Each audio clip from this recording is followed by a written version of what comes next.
మేము కొన్ని సహాయకాలు అందిస్తున్నాం కదంటే మీరు ఆంధ్రప్రదేశ్ నుంచి పెంచుకున్న టికెట్ రేట్ అవనండి, ఆంధ్రప్రదేశ్లో ఉన్న సినిమా పిచ్చోళ్ళు అవనండి, పాపం వాళ్ళు సినిమాల కోసం మీ సినిమాలు చూసి చూసి అలవాటు పడిపోయి వాళ్ళు చూడటం వల్ల 65% రెవెన్యూ మీకు ఆంధ్రప్రదేశ్ నుంచి వస్తుంది. దాని నుంచి మీరు తిరిగి ఇచ్చినంత బట్లకించంత.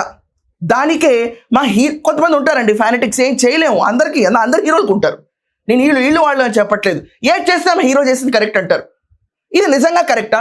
ఒక్కసారి బయట ఏంటి ఏఎన్ఆర్ అచీవ్మెంట్ అవార్డ్ ఫంక్షన్లో చిరంజీవి గారికి అవార్డు వచ్చినప్పుడు ఎంత గుర్తుంచుకుని అక్కడ సందర్భంగానే మాట్లాడుతూ అసందర్భంగా ఓన్లీ లెజెండ్ తీసుకున్నారని నేను అనుకున్నాను. But it's okay, it's his wish. అక్కడ నాగేశ్వరరావు గారు ప్రస్తావన తీసుకొస్తారు, నిన్న మాత్రం ఎన్టీ రామారావు గారు ప్రస్తావన తీసుకున్నారు. కావాల్సిగా మళ్ళీ కాంపౌండ్ వారు మొదలు పెడుతుంది మీరు కదా. ఆ రోజు అసందర్భంగా ఏం లేకుండా సందర్భంగా నీట్గా మాట్లాడింది మీరు.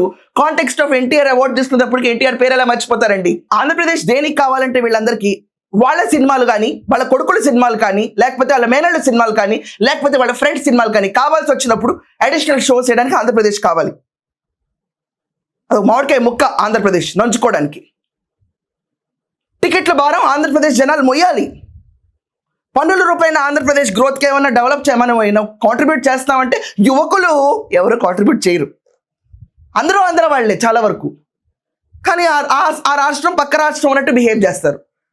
ఇక్కడి నుంచి అయినా ఆంధ్రప్రదేశ్లో కనీసం 30-40 ఫిల్మ్% షూటింగ్ చేసి, ఇదంతా కాకుండా ఆంధ్రప్రదేశ్కి ఏదన్నా వెలగబెట్టి ఆంధ్రప్రదేశ్లో ఉన్న వాళ్ళకి అవార్డులు నంది ఇస్తామని క్లియర్ క్రిస్టల్ డిస్క్రిమినేషన్ ఇస్తే చాలామంది ఇంకోసారి ప్రోత్సాహకాల కోసం ఎగబడరు. ఇక్కడ కూర్చొని డెవలప్మెంట్ కోసం మీరు పొజిషన్ అడుగుతారు చాలామంది అండి. I don't know why. Nagarjuna గారిని కూడా అడగాలి అసలు ఈ క్వశ్చన్. రైతులంతా నుంచుంటే అడగారు, మాట్లాడరా? మీ ఫాదర్ మీ రూట్స్ ఏపీ కాదా, తెలంగాణనా?